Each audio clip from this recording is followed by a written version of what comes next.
कक्षा 10 के प्रिय छात्रों नमस्कार। मैं डॉक्टर विद्यानिधि आचार्य आज आपके सामने नवम पाठ नाम से सुक्तयः पाठ का नाम है उसको लेकर उपस्थित हुआ हूं। और सुक्तयः पाठ के अंदर हम कुरल पढ़ेंगे। कुरल किसके लिखे हुए हैं? तिरुवल्लुवर के। तो हम कुरल को पढ़ने से पहले उसकी पूर्व भूमिका के तौर पर कुछ बातें और भी जानना चाहेंगे। तिरुवल्लुवर का जीवन किस तरह का था? यदि आपने संत कबीर को देखा, जाना, सुना तो मुझे लगता है कि तिरुवल्लुवर को और आसानी से जान समझ सकेंगे। जैसे कि तिरुवल्लुवर पैदा हुए मद्रास में,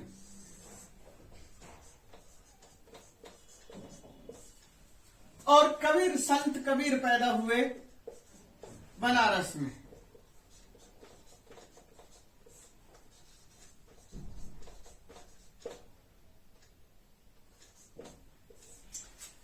ये इनका जो जीवन है और इनका जीवन है, प्रारंभिक जीवन का दृष्टिकोण जब देखेंगे एक जैसा है। तो मैं सबसे पहले ये बता दूं कि तिरुवल्लुवर प्रथम शताब्दी में हुए थे और संत कबीर 1398 में पैदा हुए थे। 1518 इसका जो है मृत्यु का काल है, दिवंगत का काल है। इनका जो जीवन चरित्र है, इनके जीवन चरित्र की समानता क्या है? तो समानता कुछ ये है कि ये पैदा हुए थे तो कहा जाता है कि इसको एक विधवा ब्राह्मणी ने पैदा किया था और लहर तारा तालाब पर फेंक दिया था, ये छोड़ दिया था।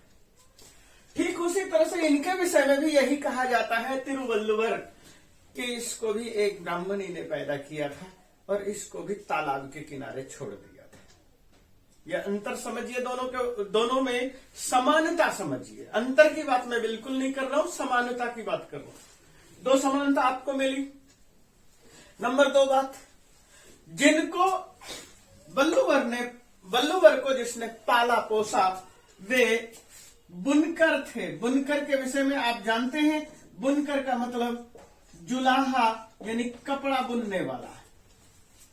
ठीक उसी तरह से इनका जो पालन पोषण किया ये भी नीरू और नीमा परिवार ने पालन पोषण किया और ये भी बुनकर थे, जुलाहा थे।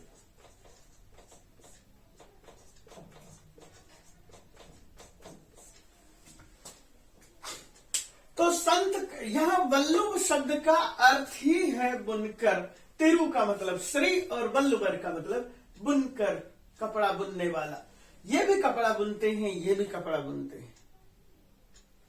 अब और क्या बात है, इन्होंने जो कुछ किया है यह एक सामाजिक क्रांति है। उन्होंने भी उस जमाने में एक तरह से सामाजिक क्रांति की थी। उनकी रचना 3 पार्ट में बटी हुई है, धर्म, अर्थ, काम। और इनकी रचनाओं पर बहुत सारी किताबें हैं। हम उनको साखी, सबद, रमैनी और बीजक के तौर पर देखते हैं।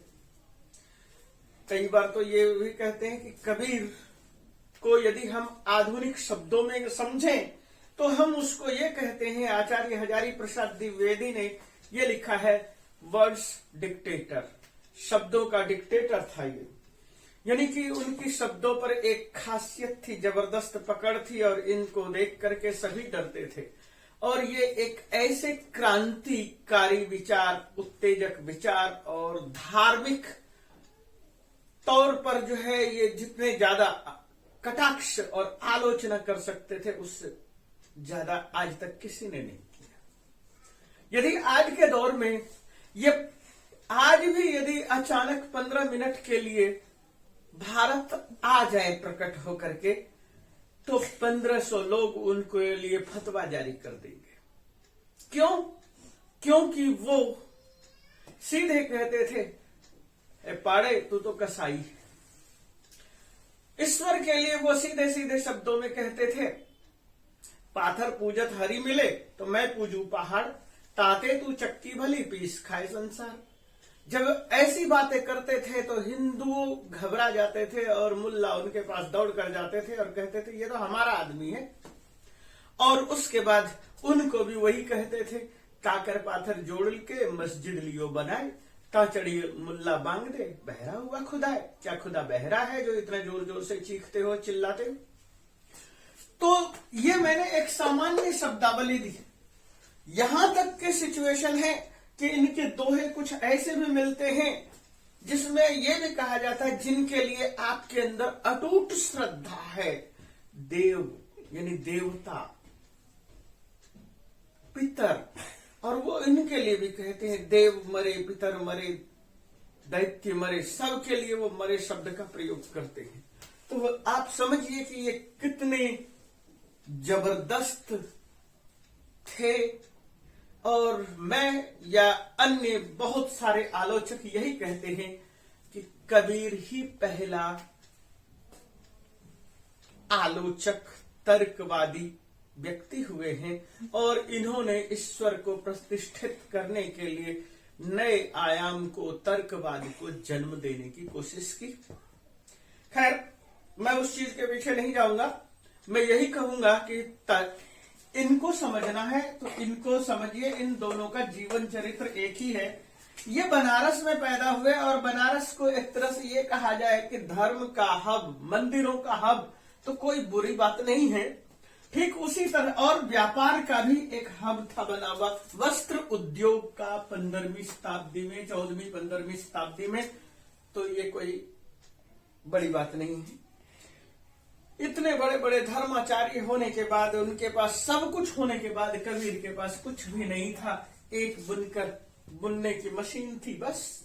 मशीन भी कैसी, जो पुराने जमाने में होता था हथकरघा, और उसके बाद भी बस सबसे टकराते रहते थे।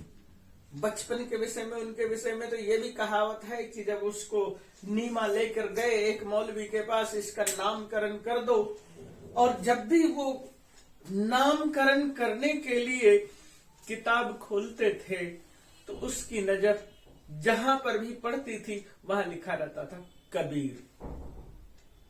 उसने कई बार ऐसा किया और कई बार उसने अलग अलग पेजों पर देखा और कबीर ही दिखाई दिया। कबीर का मतलब क्या? महान, बड़ा, बहुत बड़ा, विशाल। तो खैर, मैं इन सब चीजों को छोड़कर ऐसे ही मद्रास है। मद्रास भी जो है एक रेजिडेंशियल एरिया रहा था और शिक्षा का केंद्र था। तो इन्हीं शब्दों के साथ मैं इसको संक्षेप में मैं यही कहना चाहूंगा कि दोनों का जीवन चरित्र एक जैसा है। कबीर को अच्छी तरह से देख लीजिए। कबीर इंग्लिश के शब्दों का भी प्रयोग करते हैं अपने दोहों में। निंदक नियरे राखिए आंगन कुटी छबाई। नियरे शब्द भारत में अंग्रेज 1602 में आए, लेकिन वो तो पहले से प्रयोग कर रहे हैं। तो इसके साथ ही मैं चाहूंगा कि आप चैप्टर को देखें। तो चैप्टर को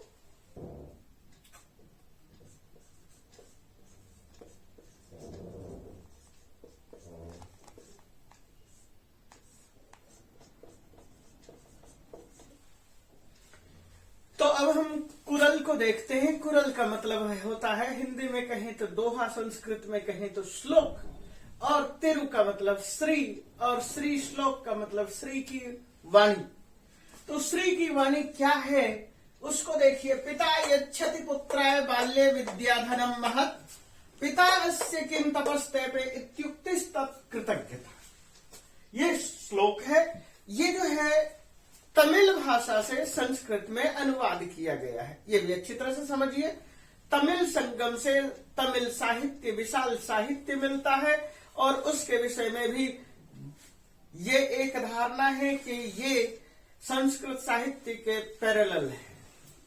तो मैं उस चीज की तरफ नहीं जाकर के मैं ये बताऊंगा, इनका मीनिंग बताऊंगा, इनका अर्थ बताऊंगा। पिता यानी पिता, पालन करता, जो आपका पालक है, जो आपका पिता है। पालयति इति पिता। पुत्राय, पुत्राय का मतलब आप। पुत्र, पुत्र किसे कहते हैं? पुम एक शब्द प्रयोग होता है, और पुम शब्द का मतलब होता है नरक। कौन सा नरक? वृद्धावस्था। पुम नाम नरकात त्रायति इति पुत्रः। पुम नाम नरकात त्रायति। पुत्र के लिए वृद्धावस्था मैंने बताया, और उस रूपी नरक से त्रायते, त्राण दिलाता है। आप देखिए, आप पुत्र हैं या नहीं है, पुत्री हैं या नहीं है। पुम नामक नरक से, यानी पुम का मतलब क्या है, वृद्धावस्था, यानी जो बुढ़ापे से मुक्ति दिला सकता है वह पुत्र है। तो बुढ़ापे से मुक्ति दिलाने का मतलब क्या, बुढ़ापे से मुक्ति दिलाने का मतलब ये कि जिस तरह से बच्चे का पालन पोषण पिता करता है, ठीक उसी तरह से जब पिता बूढ़ा हो जाता है तो उसका भी पालन पोषण करना पुत्र का सबसे पहला धर्म है। यही सबसे पहला ज्ञान है, यही सबसे पहला आदि स्रोत है, यही सबसे पहला उनके लिए ईश्वर है, देवी देवता है, भगवान है। इसलिए पिता का कर्तव्य है, वो करता है। पुत्र का कर्तव्य क्या है, पुम नाम नरक से जो त्राण दिलाता है, पुत्र। तो यह देना अर्थ है यच्छति, इसलिए चतुर्थी विभक्ति का प्रयोग किया। पिता पुत्राय, पिता पुत्र को बाल्य, बचपन में क्या करता है, महत, महान, विद्याधनम यच्छति, विद्याधन देता है, ज्ञान का धन देता है। तो पिता पुत्र को ज्ञान दिलाने के लिए, महान ज्ञान को दिलाने के लिए बहुत अधिक प्रयत्न करता है, मेहनत करता है, प्रयत्नशील रहता है। तो विद्या को धन कहा गया है, ध्यान रखिए। विद्याधनम सर्वधन प्रधानम, विद्याधन को सबसे ज्यादा बड़ा धन कहा जाता है। और ये एक ऐसा धर्म है, न चौरहार्यम न च राजहार्यम न भ्रातृभाज्यम न च भारकारी, व्यय कृत वर्धत एव नित्यम, विद्याधनम सर्वधन प्रधानम। तो ये सबसे ज्यादा बड़ा धन है। और इसी धन को पाने के बाद कहता है, नहीं ज्ञानेन सदृशम पवित्रम यह विद्यते, यानी कि उसके पास ज्ञान आ गया, ज्ञान से बड़ा पवित्र इस धरती पर कुछ भी नहीं है। इसलिए पुत्र को विद्याधन देने के लिए, बचपन में उसको विद्याधन से अवगत कराने के लिए, देने के लिए, जानकारी देने के लिए, अस्य यानी पुत्र के लिए पिता किम तपः तेपे, उसने क्या क्या तप किया है, क्या क्या नहीं तप झेले हैं। तप से तात्पर्य है कि वह सुबह उठता है, काम पर जाता है, काम से जो है वो अर्थ कमा कर लाता है, और अर्थ कमाने के बाद बालक के भरण पोषण के लिए सारी व्यवस्थाएं करता है। ये क्या है, तप। यदि हम तप को कहेंगे कि आप कहेंगे ये तप तो नहीं हो सकता, तप तो बाबा लोग करते हैं, एक पैर पर खड़े होकर के सिद्धासन लगाकर, पद्मासन लगाकर बैठे रहना, तो मैं ये कहूंगा कि वहीं पर उसी योग शास्त्र में लिखा है, द्वंद्व सहनम तप, द्वंद्व का सहन करना ही तप है। वहां पर यह नहीं कहा गया है कि आसन लगाकर रखो ये तप है, या हाथ पैर इकट्ठा कर लो और एक जगह खड़े हो जाओ ये तप है, या पैर के बल जो है उल्टा पेड़ से लटक जाओ ये तप है। ऐसा कहीं नहीं मिलता। ये सारी की सारी केवल फिल्मों में दिखाई जाने वाली एक्टिंग है। तो मैं यही कहूंगा, तपः तेपे, तप कि तेपे, तप किया, ये लिट लकार का रूप है। इति उक्ति इत्युक्ति, ये जो इति जोड़ उक्ति है, आपने कई बार देखा है, पढ़ा है, सुना है। यन संधि और अ, ई और उ मिलाकर के यह बन गया है इत्युक्ति। ये जो उक्ति है तत्कृतज्ञता, उसके लिए कृतज्ञता मात्र है। और कृतज्ञता का मतलब क्या है, कृतज्ञता का व्यक्त करना है।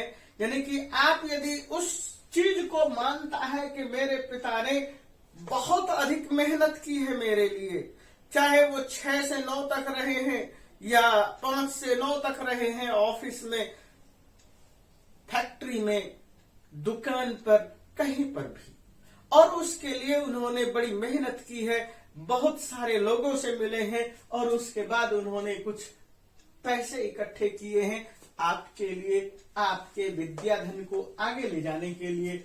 यह जो है आपको स्वीकार करना, इस चीज को मानना, यही उक्ति है, यही कृतज्ञता है। कृतज्ञता, कृतः उसने किया है, कृतः कृतज्ञता, तस्य ज्ञापनम कृतज्ञता, कृत का ज्ञापन करना, किए हुए उपकार को मानना, किए हुए उपकार को मानने की आपके अंदर जो भावना है, आपके ऊपर किया गया उपकृति है, आपके ऊपर जो किया गया उपकार है, उस चीज को यदि आप मानते हैं, स्वीकारते हैं, तो आप सचमुच में पुत्र बनने की तैयारी में हैं। और यदि इस चीज को नहीं मानते हैं तो आप पुत्र बनने की तैयारी में नहीं है। इसको सरल अर्थ में हम क्या कहेंगे? पिता पुत्राय बाल्य विद्याधन। पिता पुत्र को बचपन में महान विद्याधन देता है, इसके लिए पिता ने क्या क्या तप किए। इस कथन को, इस उक्ति को जो स्वीकार करता है, जो मानता है, यह पुत्र के लिए कृतज्ञता भाव है, कृतज्ञता ज्ञापन है, यानी कि वह पिता के प्रति कृतज्ञ है, ऐसा मान करके चलता है। और यदि बेटा ये कहता क्या किया तुमने मेरे लिए, तो वह कृतज्ञता नहीं, कृतज्ञता है। कृतज्ञता और कृतज्ञता दोनों में अंतर है। किए उपकार को मानना कृतज्ञता और किए उपकार को न मानना कृतज्ञता। तो मैंने आपके सामने ये सारी बातें रखी, कृतज्ञता की बातें रखी। आपको मुझे लगता है कि यह श्लोक अच्छी तरह से समझ में आ गया होगा। और पेपर में जो आपके पास आता है, अब आप ये समझिए कि ये मैंने एक श्लोक लिखा है और श्लोक लिखने के बाद आपके सामने मैंने क्या किया है, श्लोक रख दिया है। अब आपके सामने पेपर में कुछ इस तरह से आता है।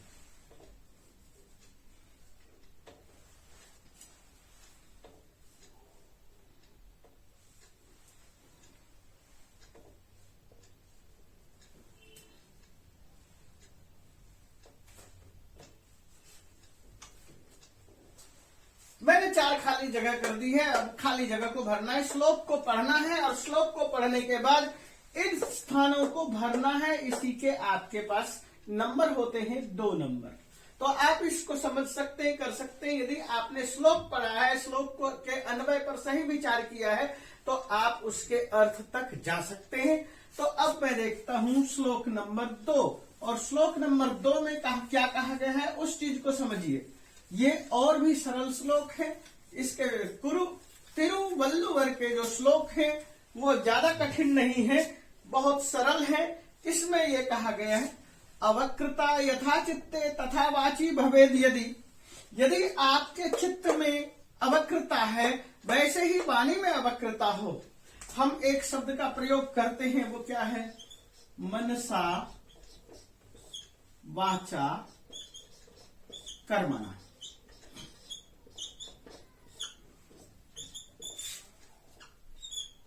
मन में, वाणी में और कर्म में हमारे अंदर जो भावना है वही वो मन में भी है और वही हमारी वाणी में है, वही हमारे कर्म में उभरता है।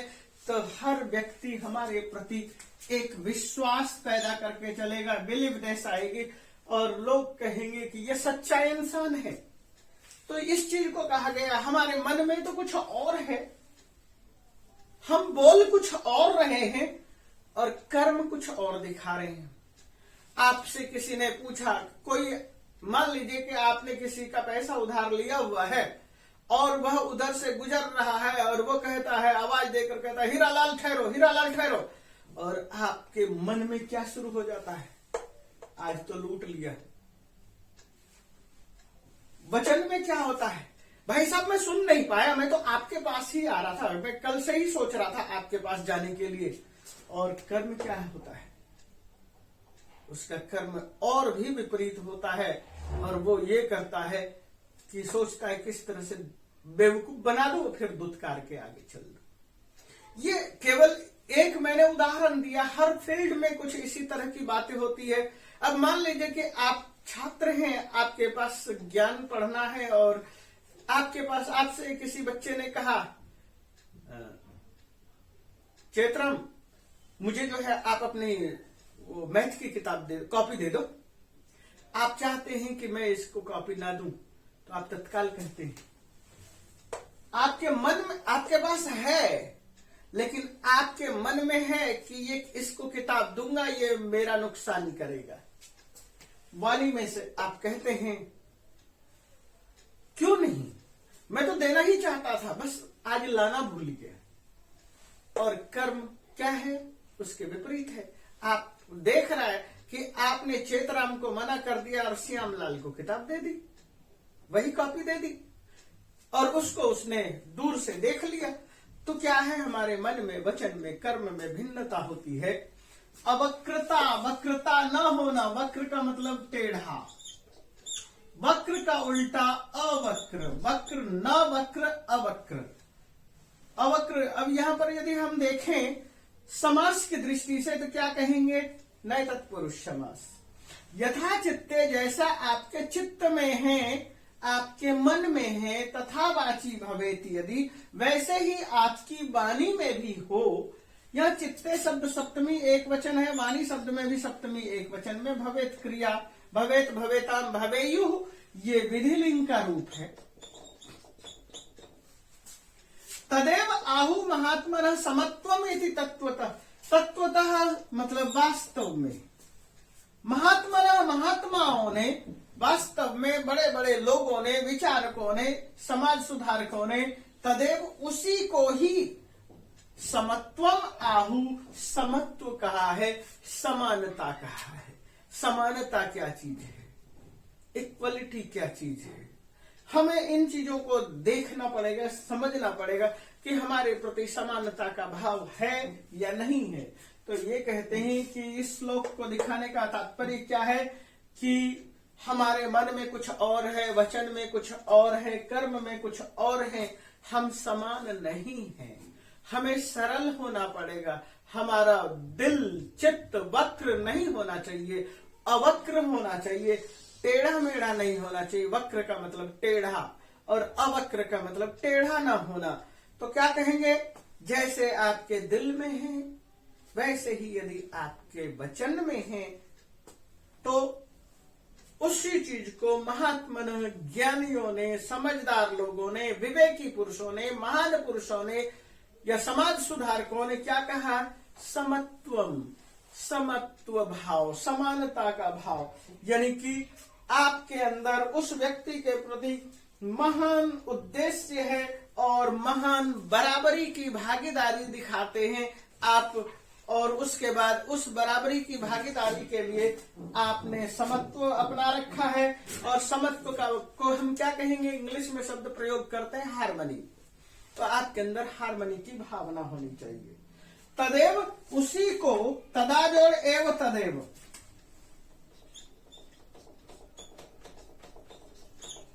आ और ए ऐ, तदा जोड़ एव तदेव, यहां पर ये गुण संधि, तदैव होता है सदैव, सदा जोड़ एव सदैव, तदा जोड़ एव सदैव, यह तदैव गुण संधि है। समत्वम, उसी को समत्व कहा गया, उसी को हार्मनी। आहु, और ये क्या है, लिट लकार का रूप है। आह, आहतु, आहु, ये आहु प्रथम पुरुष बहुवचन का रूप है। तो तात्पर्य क्या हुआ, आपको मुझे लगता है कि ये समझ में आ गया है। और इसमें भी कुछ इसी तरह की चीजें होती है कि आपसे जब पूछा जाता है, क्या पूछा जाता है, अब ये देखिए, ये मैंने इसके पास मिटा दिया, यहां से एक शब्द मिटा दिया, एक शब्द यहां से मिटा दिया, एक शब्द यहां से मिटा लिया, 3 हो गया, और एक ये मिटा दिया। आपको खाली जगह भरना है। खाली जगह आप भरेंगे, कैसे भरेंगे, जब आपने इस श्लोक को अच्छी तरह से पढ़ लिया है, समझ लिया है, तभी भर सकेंगे। तो हम क्या कहेंगे, मन में, वचन में, कर्म में छल, प्रपंच, कपट नहीं होना चाहिए, और शुद्ध मन से जिसके साथ जैसा व्यवहार चाहते हैं वैसा ही आचरण करें। तो यही समानता है, इसी को समत्व कहते हैं। यही हमारी विशेष उपलब्धि होती है, अन्यथा तो बेकार है। तो इसके साथ मैं अगले श्लोक की तरफ बढ़ूंगा। तो देखिए आगे श्लोक, श्लोक नंबर 3 है, त्यक्त्वा धर्म प्रदाम वाचम परुषाम यो अभ्युदीरये परित्यज्य फलम पक्वम भुंक्ते पक्वम विमूढ़ति। इसको मैंने अन्वय में क्या लिखा है, यानी प्रोसेस ऑर्डर में क्या है, यह धर्म प्रदाम वाचम त्यक्त्वा, यह मतलब कौन, यह देखिए यो है, इस यो को हमने यहां रखा है।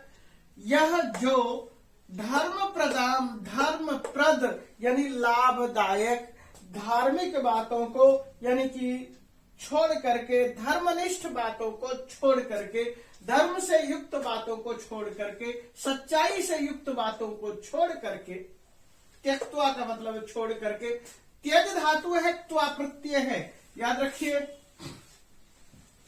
यहां पर त्यक्त्वा शब्द है, त्यज धातु त्वा प्रत्यय, तो त्यज, त्यजति, त्यजतः, त्यजन्ते आप रूप बनाते हैं।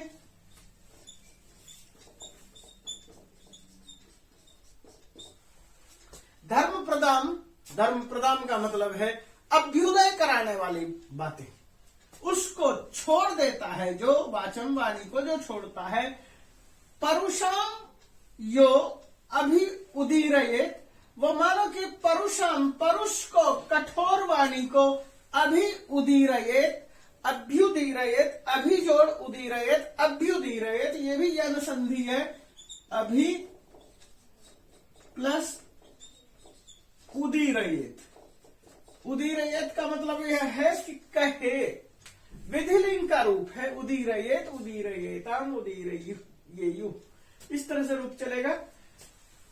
तो जो धर्म, ये परुष वाणी को बोलता है, धर्म वचन को छोड़ देता है और परुष वचन को बोलता है, यानी कि धर्मनिष्ठ बातों को छोड़ करके और खराब वचनों को बोलता है, मीठे वचनों को छोड़ करके गंदे वचनों को बोलता है।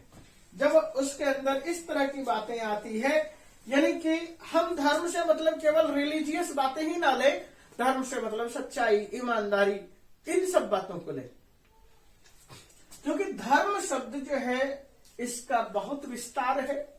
धर्म शब्द केवल किताबी ज्ञान नहीं है, धर्म शब्द वेद, बाइबल, मनुस्मृति आदि, कुरान यही नहीं है। धर्म शब्द का मतलब बड़ा विस्तार है।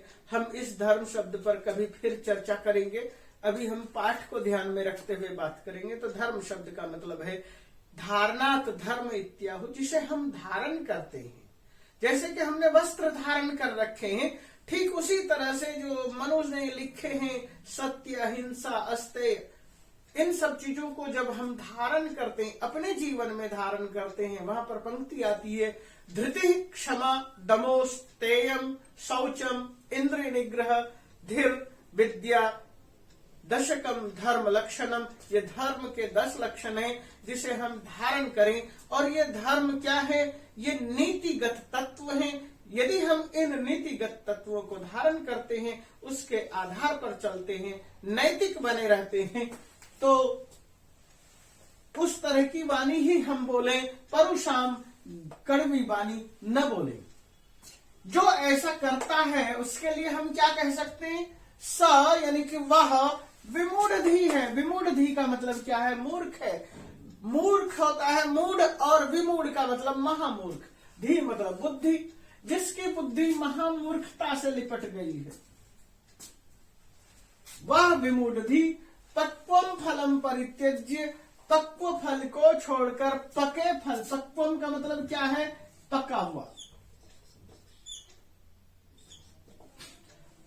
पक्वम पके हुए, फलम फल को, परित्यज्य। परित्यज्य का मतलब क्या? परि उपसर्ग है, त्यज धातु है और ल्यप प्रत्यय है। आपने त्वा का ऊपर रूप देखा, त्यक्त्वा और त्यज्य। त्यक्त्वा इसलिए है क्योंकि सीधे त्यज धातु के साथ त्वा प्रत्यय है, और त्यज के साथ लेप किया है, तो यहाँ पर परि उपसर्ग का प्रयोग किया है। तो वो क्या चीज है? वह महामूर्ख है। पक्वम फलम परित्यज्य, पके हुए फल को छोड़ देता है। अपक्वम फलम भुंक्ते, और कच्चे फल को खाता है। ऐसा लगता है कि वह पका फल खाना ही नहीं जानता, पके फल को खराब समझता है, और कच्चे फल से उसे ज्यादा प्यार हो गया है।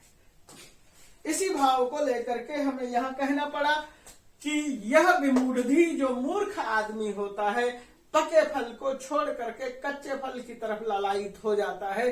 ठीक उसी तरह से जो नैतिक नहीं हो पाता है, धर्मप्रद वाणी नहीं बोलता है, उसकी तुलना की गई है, क्योंकि वह परुष वाणी बोलता है, कठोर वाणी बोलता है, झगड़ा करने वाली वाणी बोलता है।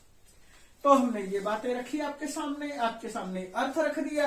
अब हमारे पास जो परीक्षा में आएगा, आपको ये श्लोक अच्छी तरह से आना चाहिए। श्लोक आने के बाद हमने ये प्रोसेस ऑर्डर में कर लिया है, धर्म प्रदान वाचम। अब हमें परीक्षा में क्या करना होता है, हम जैसे इनमें से कुछ श्लोक को हटा देते हैं, कुछ शब्द को यहां से हटा लेते हैं।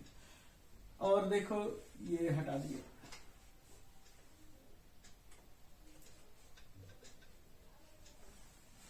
अब आपके सामने हमने 4 शब्द हटा दिए। अब आपके पास 4 शब्द में क्या है कि इन 4 शब्द में यदि पेपर में आता है तो आप श्लोक को पढ़िए, श्लोक को पढ़कर हटे हुए 4 जो खाली स्थान है उस खाली स्थान को भरिए। यही आपका पेपर में उद्देश्य है, और पेपर में आपका जो उद्देश्य है इसी से सफल हो जाता है कि आपने सही भरा, आपके पूरे नंबर। तो अगला श्लोक देखिए, विद्वांस एव लोकेस्मिन्, इस अस्मिन् लोके, इस लोक में, लोक का मतलब संसार में, अस्मिन् संसारे, इस संसार में, सप्तमी विभक्ति एक वचन है, अस्मिन् लोके, इस संसार में, विद्वान, विद्वांसौ, विद्वांसः, ये रूप है। विद्वान शब्द का बहुवचन है विद्वांस। विसर्ग को हटा दिया है क्योंकि इधर ऐश्वर है। चक्षुष्मंता प्रकीर्तिता है, चूंकि विद्वान बहुत सारे हैं इसलिए चक्षुष्मान शब्द था।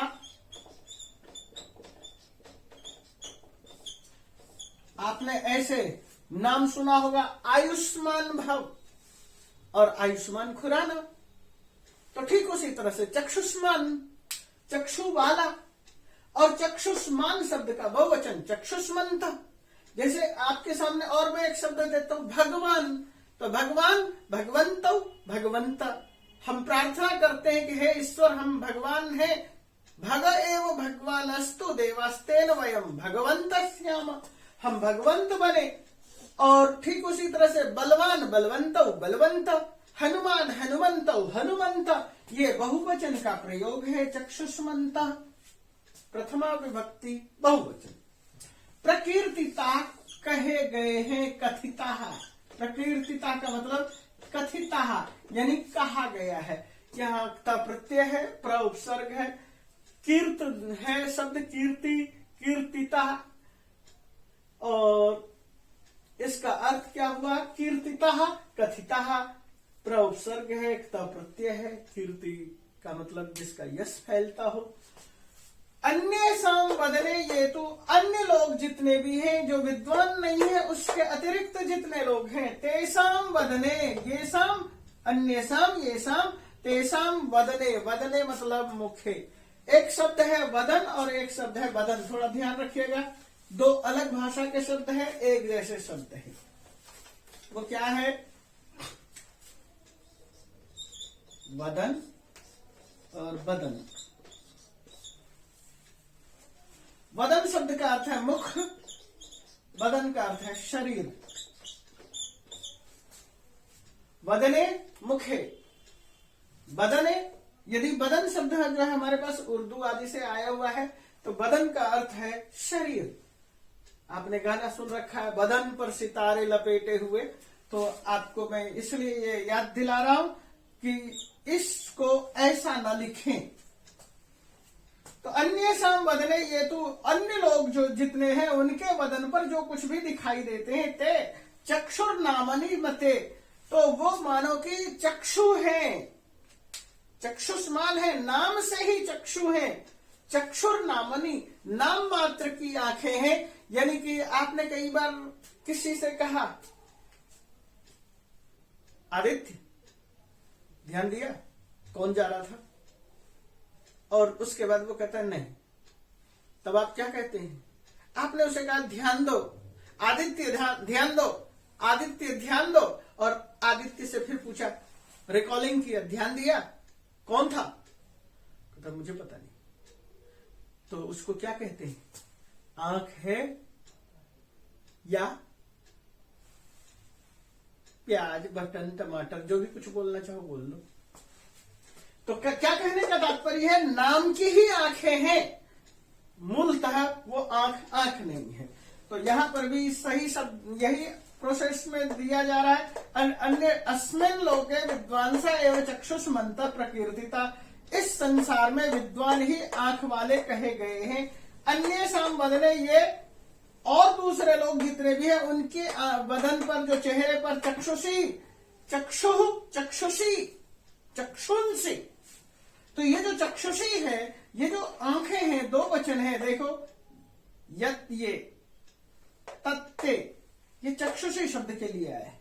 ये जो चक्षुषी है, ये जो आंख है, चक्षुर नाम यानी केवल नाम की ही चक्षु है, केवल नाम के ही नयन है, नाम के ही नेत्र हैं, लोचन है, बिल्कुल बाकी कुछ नहीं है। तो इसलिए अब इसमें क्या करेंगे कि हम वही प्रक्रिया अपनाएंगे, परीक्षा में जो आएगा उसकी प्रक्रिया को अपना लेते हैं, क्या चीज कहा गया है, और उसके बाद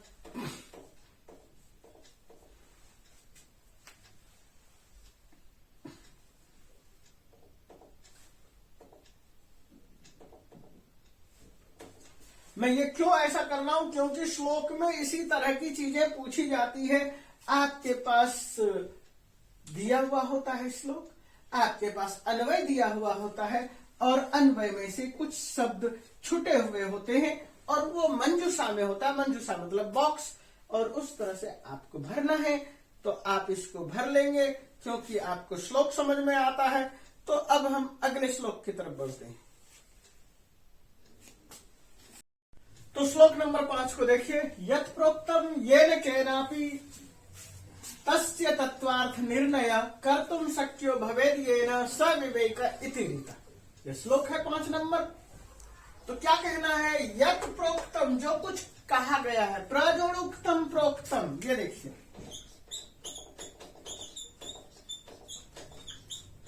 और उक्तम आपको पता ही है, अ और उ मिलकर तो ओ हो गया, लेकिन वच धातु के का जो है वर्ब को उ में बदला है, संप्रसारण कहते हैं। ये मैंने इससे पहले भी आपको जानकारी दी थी। येन केनापि, जिस किसी के द्वारा, येन केन अपि, येन केनापि, येन केनापि से तात्पर्य क्या हुआ, जिस किसी के द्वारा। तो जिस किसी के द्वारा में यहां पर देखिए, केनापि में केन प्लस अपि, केनापि, अ और अ दीर्घ संधि, तस्य तत्वार्थ निर्णय, उसके तत्वार्थ का तत्व प्लस अर्थ, तत्वार्थ, अ और अ बराबर आ, निर्णय, निर्णय करने वाला। येन केनापि, जिस किसी ने येन केनापि, जिस किसी ने यद प्रोक्तम, जो कुछ भी कहा, तस्य, उसके तत्वार्थ वास्तविकता का निर्णय, निर्णय करने वाला, यह कर्तुम शक्य, जो निर्णय कर सकता है, स विवेक इति रीता, उसी को विवेक कहा गया है, उसी के अंदर विवेक बुद्धि कहा गया है। बुद्धि के बहुत सारे प्रकार हैं, उसमें विवेक से तात्पर्य होता है विजडम। तो यहां पर क्या कहना चाहते हैं, येन केनापि यत् प्रोक्तम, जिस किसी ने जो कुछ कहा। बहुत सारे लोग हैं, बहुत सारे अपने वचनों को रखते हैं, दलील देते हैं किसी भी सब्जेक्ट को लेकर के, और अनेक व्यक्ति, 5 व्यक्ति हैं, वो 5 व्यक्ति अपने अपने विचार रखते हैं। तस्य तत्वार्थ निर्णय, उसके द्वारा जो 5 व्यक्ति हैं उनमें किसने सही कहा है, तत्व के अर्थ का निर्णय करने वाला, वास्तविकता को बताने वाला। येन कर्तुम शक्य, जो इस वास्तविकता को स्पष्ट कर सकता है, स विवेक, वही विवेक है, वही विजडम है, इति ईरितः, इसको कहा गया है। तो मति, बुद्धि, प्रज्ञा, धी, ये सारे के सारे जो है बुद्धि का पर्यायवाची है। मेधा, और उसके बाद यहां पर ये आया विवेक, जो हर चीज को नाप तौल कर सही ढंग से व्यक्ति के सामने प्रस्तुत करता है, उसको कहते हैं विजडम, जो हर चीज को सही ढंग से समझता है। अनेक तरह के लोग होते हैं और हर समय समाज में अलग अलग टाइप से मुद्दे होते हैं। जो व्यक्ति ये समझता है कि ये उचित है, ये अनुचित है, ये ऐतिहासिक है, ये अनऐतिहासिक है, ये किंवदंती है, ये लोगों के द्वारा मनगढ़ंत बातें हैं, ये जो है लोगों को लड़ाने झगड़ा करने के लिए बनाए गए। तो इस तरह से जो हर चीज को नाप तोल कर निर्णय कर सकता है, उसी के लिए कहा है विवेक। विवेक यहां मति, बुद्धि, प्रज्ञा से लेना देना नहीं है। तो जब आपने इस चीज को देखा, शक्य का मतलब सकता है। अब इसमें हमने ये भी बता दिया, इसका भी बता दिया, तत्वार्थ भी बता दिया, निर्णय करने में सक्षम, और कर्तुम मतलब क्री धातु, तुमुन प्रत्यय, क्री और तुमुन, ये तो क्लियर है, ये तो बहुत बार आया है। शक्य, शक, और नियत प्रत्यय है शक्य। इसके अलावा हम इसमें और क्या देख सकते हैं, और तो कोई चीज है नहीं है। इति रीता कहा गया है, इति ई रीता, इसको देखो, इति ई रीता ऐसा कहा गया है। इर गति अर्थ में है, इर कंपन्न है, इर वक्तायम वाची है, इस तरह से कई अर्थों में इर का प्रयोग होता है, और त प्रत्यय का रूप है ईरिता। अब हम परीक्षा में जो कुछ भी देखते हैं उसको इस ढंग से देखते हैं। मान लीजिए कि केनापी यहां मिटा दिया, शक्य मिटा दिया, ईरिता मिटा दिया, तत्वार्थ मिटा दिया, हमने 4 चीज मिटा दिया है। आप श्लोक पढ़िए, इसके भाव को समझिए और इसमें भर दीजिए, ये आपके 2 नंबर का है। अगला श्लोक देखते हैं। वाक्पटु धैर्यवान मंत्री सभायाम अपि अकातरः स केनापि प्रकारेण परैर्न परिभूयते। हम यहां देख रहे हैं, किस चीज को देख रहे हैं, मंत्री। यह मंत्री, देखो यहां पर यो शब्द दिया हुआ होगा कहीं, जो मंत्री वाक्पटु हो, बोलने में चतुर हो, और क्या हो, वाक्पटु, बोलने में चतुर हो, हर बात को सही ढंग से कह सके। देखते हो आजकल राजनेता अपनी बात को ही रखेंगे, चाहे वो जिस पार्टी का हो, सच्चाई से उसे कोई लेना देना नहीं, अपनी बात को बखूबी दिखाएंगे। धैर्यवान, जो धीरज वाला है, बात बात में उलझने वाला नहीं है, गुस्से में आ जाने वाला नहीं है, बल्कि धैर्यवान, धीरज के साथ, हौसले के साथ बात करता है। सभायाम, सभा सोसाइटी में, अकातर, जो कातर नहीं होता। कातर का मतलब क्या होता है, डरपोक, और अकातर का मतलब जो डरपोक नहीं है, निडर है, निर्भीक है, पराक्रमी है। स केनापि प्रकारेण, किसी भी प्रकार से, केन जोड़ अपि केनापि, हमने इससे पहले भी देखा केनापि, तो वह किसी भी प्रकार से, परैर, दूसरों के द्वारा, दुश्मनों के द्वारा, न परिभूयते, पराजित नहीं होता है, वह किसी भी तरह से पराजित नहीं हो सकता। लेकिन मंत्री में ये गुण होने चाहिए। जो मंत्री में क्या क्या गुण कहा, वाक्पटु, धैर्यवान और अकातर, सभा सोसाइटी में अकातर, ये 3 गुण जिसके अंदर है, वह मंत्री कभी भी ना खुद हार सकता है, ना अपने राजा को हारने दे सकता है। इसी भाव को लेकर के हम चल रहे हैं। अब यहाँ पर हम क्या करें कि मान लीजिए कि कुछ हिस्से को हटा लेते हैं,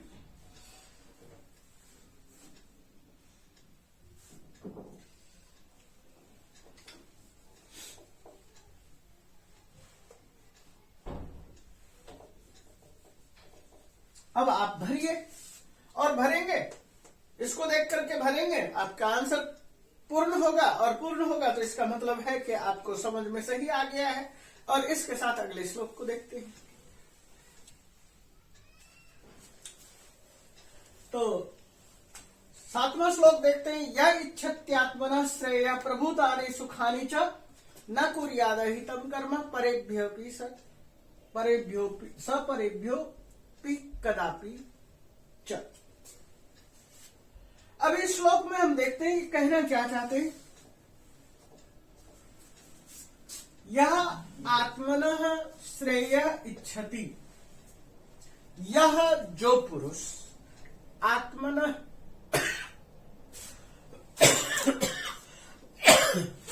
जो पुरुष आत्मनः अपना, आत्मनः यह षष्ठी विभक्ति एक वचन, जो अपने आप का श्रेय इच्छति, कल्याण चाहता है, भला चाहता है, फायदा चाहता है, प्रभुतानि सुखानि च, बहुत अधिक सुख भी चाहता है, स वह परेभ्य दूसरों के लिए अहितम कर्म कदापि न कुर्यात्, वह आदमी क्या करे, दूसरों के लिए अहित कर्म न करे। न हितम, अहितम, अहितम का मतलब खराब, इसमें क्या तात्पर्य, क्या कहना चाहता है, यह इच्छति आत्मना श्रेय, जो अपना कल्याण चाहता है, जो अपने लिए भला चाहता है, जो अपने लिए फायदा चाहता है, जो अपना कभी नुकसान नहीं चाहता है और बहुत अधिक सुख चाहता है, सपरेभ्यो अहितम कर्म कदापि न कुर्यात्, वह दूसरों के लिए अहित कभी न करे। कुर्यात, कुर्यास्तम, कुर्यु ये विधिलिंग का रूप है, आश्रलिंग का है, करे है, और यहाँ कुर्यात, कुर्यास्तम, कुर्यु ये रूप है। कुर्याः, कुर्यास्तम, कुर्यास्त, कुर्याम, कुर्याव, कुर्याम विधिलिंग का रूप है। न हितम, अहितम ये नए तत्पुरुष समास है। और कदापि च, और कभी भी, कदापि ये अव्यय शब्द है। प्रभुतानि सुखानि ये प्रथमा बहुवचन है। सुख का ये वो विशेषण है, प्रभुतानि सुखानि। इच्छति प्लस आत्मना, इच्छत्यात्मनः ये यण संधि है। तो ये श्लोक आपको मुझे लगता है समझ में आ गया है कि जो सब बहुत अधिक लाभ चाहता है, बहुत अधिक अच्छाई चाहता है, बहुत अधिक धन चाहता है, बहुत अधिक सुख चाहता है, वह किसी का भी अपकार ना करे, किसी का भी बुरा काम ना करे। इसी चीज को कालिदास कहते हैं, सॉरी महाकवि तुलसीदास कहते हैं, परहित सरस धर्म नहीं भाई, और पर पीड़ा सम नहीं अधमाई। पर पीड़ा, दूसरों की पीड़ा को जो समझता है, पर पीर जो समझता है वही बड़ा इंसान होता है। मैं आपके सामने एक इसी तरह के पुराने जमाने के फिल्म का एक डायलॉग रखता हूं यहाँ पर। तो क्या कहता है, जो अपना मकान, जो कांच के मकान में रहते हैं, जो कांच के महल में रहते हैं, वे दूसरों के घर पर पत्थर न फेंकें। तात्पर्य भी वही है। इसी को कहते हैं अष्टादश पुराणेषु व्यासस्य वचनद्वयम् परोपकारः पुण्याय पापाय परपीडनम्। पुराण तो 18 हैं और 18 उप पुराण हैं। बातें क्या है, बहुत सारी कहानियां हैं, बहुत कुछ है, घटना है, दुर्घटना है, सब कुछ है, लेकिन सबका मूल क्या है, परोपकार करो, पुण्य करो। पाप करना है तो पीड़ा भी झेलने के लिए तैयार रहो। दूसरों को पीड़ित करोगे तो पुण्य नहीं मिलेगा, और दूसरों की भलाई करोगे तो पुण्य मिलेगा। परोपकार पुण्याय, पुण्य के लिए परोपकार करो। पापाय, पाप के लिए परपीड़नम, दूसरों को पीड़ा पहुंचाओ। इस भावना के साथ जो है इस बात को हमने यहाँ रखा। और हमें परीक्षा में क्या करना है, ये परीक्षा में यदि श्लोक आता है हम इतने हिस्से को मिटा लेते हैं।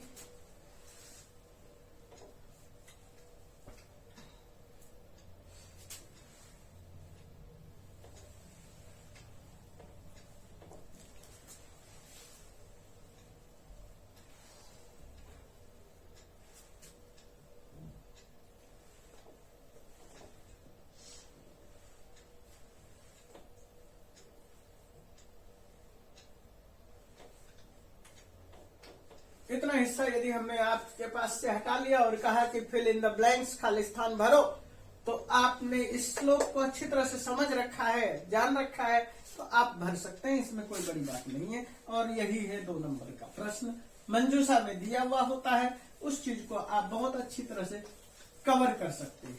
इसके साथ मैं अगला श्लोक ले रहा हूं, आचारा परमो धर्म। ये आचारा परमो धर्म इत्येतद् विदुषां वचः तस्माद् रक्षेत् सदाचारं प्राणेभ्योऽपि विशेषतः। आचारः परमो धर्म, अहिंसा परमो धर्म, इस तरह की बहुत सारी उक्तियां मिलती है। आचारः आचरण, यदि पिता पुत्र से कहता है बीड़ी मत पीना और वह बच्चे के सामने ही बीड़ी पी रहा है, तो उसके आचरण ही परम धर्म है। वो फॉलो क्या करेगा? उसका यदि कोई साथी कह रहा है कि ये मत करो, वो उसी काम में लगा है, तो क्या फॉलो करेगा? हमारा जो आचार शास्त्र है, जितने भी शास्त्र हैं, स्मृति शास्त्र हैं, उनको आचार शास्त्र कहा गया है। आचार का मतलब है अपने आचरण के माध्यम से लोगों में सीख दो। आचार बड़ी चीज है। अब आपके सामने मैं इसको एक दूसरे ढंग से रखूं कि श्रुति स्मृति सदाचार स्वस्य च प्रियमात्मन एतत् चतुर्विधम प्राहु साक्षात धर्मस्य लक्षणम। कहा कि धर्म के लक्षण बताओ, तो उसने कहा श्रुति पढ़ लो। कहता कि हम पढ़े लिखे नहीं। स्मृति पढ़ो, बोला हमें संस्कृत नहीं आते, हम नहीं पढ़ सकते। सदाचार है, सदाचार का पालन करो। तो कहता है सदाचार किसको देख करके पालन करे? श्रुति स्मृति सदाचार। स्वस्य च प्रियमात्मन, स्वस्य और प्रिय आत्मन, जो आपके अपने हैं और आपके प्रिय हैं, इन सब चीजों को फॉलो करो। यही 4 चीज हैं, श्रुति स्मृति सदाचार और अपने, और स्वस्य अपने लिए क्या चाहते हो, प्रिय आत्मना अपने प्रिय के लिए क्या चाहते हो, इसी चीज को तो कहते हैं कि अपना और अपना प्रिय के विषय में जानकारी देने वाला कौन होगा। तो हम आपको ये कहें कि आपकी नजर में जो आपको लगता है श्रेष्ठ, उसका आचरण देखो और उसको पालन करो। जब हिंदू धर्म की परिभाषा सुप्रीम कोर्ट में की गई, तो वहां ये नहीं कहा कि वेद धर्म है, श्रुति धर्म है, रामायण धर्म है, गीता धर्म है, महाभारत धर्म है, या अन्य बहुत सारी स्मृतियां धर्म है। बिल्कुल नहीं।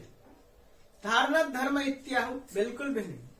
उन्होंने सीधे शब्दों में केवल एक पंक्ति कही, हिंदू आचरण है। तो आपका आचरण क्या है? आप अपने आचरण के माध्यम से व्यक्ति को कितना प्रभावित कर सकते हैं, यही तो बात है। इसलिए कहा आचार परमो धर्म, आचार ही परम धर्म है। इति एतद विदुषाम वच, यही विदुषाम विद्वानों के द्वारा कहा गया वचन है। विदुषाम षष्ठी विभक्ति बहुवचन, वचः वाणी है। यह विद्वानों की वाणी क्या है? आचार ही परम धर्म है। तस्मात् रक्षेत सदाचार, इसलिए हमें हमेशा सदाचार की रक्षा करना है। विशेषतः प्राणेभ्योपि, प्राण संकट में पड़ जाए तब भी हमें आचार की रक्षा करनी है। ये इसका भाव है। ये आपने देख लिया, आचार परमो धर्म इति एतद् विदुषाम वच, वैसे का वैसे उतारा हुआ है। आचार ही परम धर्म है, यही विद्वानों का वचन है। तस्मात्, इसलिए प्राणेभ्योपि, प्राण से भी सदाचारम विशेषतः रक्षत, सदाचार की विशेष तरह से रक्षा करे। रक्षेत रक्षेताम रक्षेयु विधिलिंग का रूप है। और उसके बाद इसमें और कोई बात तो नहीं आया। सत जोड़ आचार सदाचार,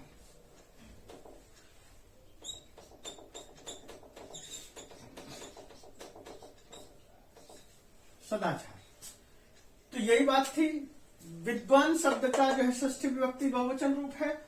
और इसमें ये बहुत सरल श्लोक है। सरल तो सब कुछ होता है, कठिन कुछ नहीं होता है। प्राचीन काल में महाभारत में कहा गया, युधिष्ठिर को और सभी पांडवों को और सभी कौरवों को गुरु द्रोणाचार्य के द्वारा सत्यम वद, सब रट के आ गए सत्यम वद। और कई महीने तक युधिष्ठिर याद नहीं कर पाए। वो कहते थे कि गुरुजी आपने कहा सत्यम वद, लेकिन मुझे याद नहीं हुआ। और गुरुजी ने कहा, सोचा कि ये तो मेरा मजाक उड़ा रहा है, बोल भी रहा है सत्यम वद, और फिर कहता है कि मुझे याद नहीं है। इसका क्या मतलब? इसलिए गुरुजी ने पीटा भी बहुत। लेकिन भगवान कृष्ण तक, सामान्य आदमी से लेकर भगवान कृष्ण तक, द्रोणाचार्य ने किसी पर भरोसा नहीं किया। वो केवल ये कहते रहे, जब उसके साथ देखा कि ये द्रोणाचार्य युद्ध के मैदान से हट नहीं रहे हैं, उन्होंने क्या किया, अश्वत्थामा हतः नरो व कुंजरो व, ये शब्द बुलवाने की कोशिश की कि अश्वत्थामा मारा गया। तो उन्हें विश्वास नहीं हुआ। विश्वास न होने पर उन्होंने क्या किया कि ये बताओ कि ठीक है आप कह रहे हो, मैं किसी पर भरोसा कैसे कर लूं? युधिष्ठिर कहेगा तब। युधिष्ठिर से कहा कि आप बोलो, और युधिष्ठिर ने कहा मैं झूठ नहीं बोलूंगा, युद्ध का मैदान है तो क्या है, मैं झूठ नहीं बोल सकता। तो उसके बाद श्री कृष्ण ने कहा कि कोई बात नहीं, आप केवल इतना बोलना, अश्वत्थामा हता नरोवा कुंजरोवा। हम अश्वत्थामा हता तो चीख के बोल देना, नरोवा कुंजरोवा को हम अपने हिसाब से डाइल्यूट कर लेंगे। और उन्होंने क्या किया, अश्वत्थामा हता जैसे युधिष्ठिर ने कहा, नरोवा कुंजरोवा कहते जिस समय कहा जा रहा था, उस समय बड़े जोर से ढोल और ड्रम बजवा दिए। इसका परिणाम क्या हुआ? द्रोणाचार्य ने हथियार त्याग दिया। युद्ध के मैदान में हथियार त्याग देना केवल युधिष्ठिर के एक वचन से वह श्री कृष्ण पर भी भरोसा नहीं करते, वह किसी पर भी भरोसा नहीं करते। तात्पर्य क्या है कि केवल सत्य पर युधिष्ठिर टिके हुए थे, अन्य कोई सत्य से टिका हुआ नहीं था, बंधा हुआ नहीं था। आप महाभारत का अंत भी देखते, युद्ध के मैदान के बाद राजगद्दी किसे मिली? युधिष्ठिर को। स्वर्गारोहण होता है, स्वर्गारोहण में कौन जाते हैं? युधिष्ठिर। तात्पर्य यह है कि सत्य की एक अमित छाप है कि जब हम किसी पर भरोसा करते हैं कि यही सत्य बोल सकता है, तो सत्य ही वह उसका सदाचार है, चाहे वह छोटा है चाहे बड़ा है। इसी भाव को लेकर के हमने इस श्लोक को रखा, और इस श्लोक को रखने के बाद इस श्लोक में भी हम यही कहेंगे कि बच्चों इन सारे श्लोकों को, ये 8 बड़े छोटे छोटे श्लोक है, इन श्लोकों को याद रखना है। और याद रखने के बाद जो है आप इसको अपने आचरण में ढालने की कोशिश करिए।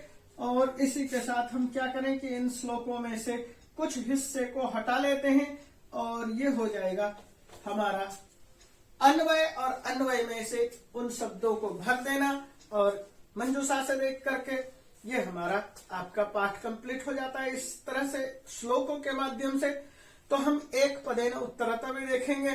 तो आगे बढ़ते हैं कुछ। तो एक पद में उत्तर देखिए, पिता पुत्राय के बाल्य किम यच्छति। पिता पुत्र को बाल्यकाल में क्या देता है? तो विद्याधनम। ये आपको अच्छी तरह से हमने बता दिया। विमूढ़धि कीदृशम वाचम परित्यजति। जो विमूढ़धि होता है वो किस तरह के वाणी को छोड़ता है? धर्म प्रदान। अस्मिन् लोके केच चक्षुष्मन्तः विद्वांसः।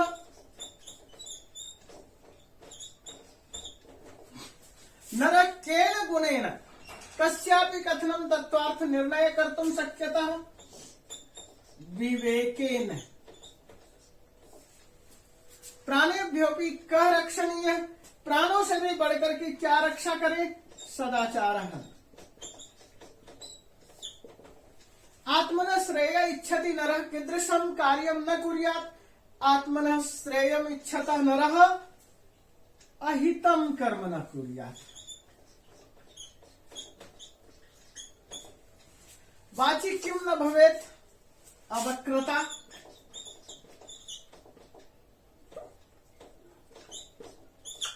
वाची पटु स्थाने किम पदम प्रयुक्तम? वाक्पटु।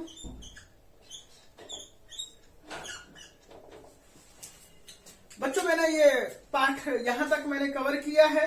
श्लोक 8 थे, और 8 श्लोकों में मैंने सारे का अन्वय पदार्थ के साथ सारे शब्दों का अर्थ भी आपके सामने कहा है, बताया, समझाने की कोशिश की। अब प्रश्न निर्माण आदि है, छोटे छोटे प्रश्न हैं, इसलिए मैं इस पाठ को यहीं पर विराम देना चाहूंगा, क्योंकि समय बहुत ज्यादा हो गया है। आप इसे सब्सक्राइब कीजिए और बार बार पढ़िए, वीडियो को रोक करके देखिए बार बार, और सुनिए, समझिए, पढ़िए। इसी के साथ मैं इस पाठ को नमस्कार करूंगा। आप ध्यान से सुन रहे हैं, समझने की कोशिश कर रहे हैं, इसके लिए बहुत बहुत धन्यवाद।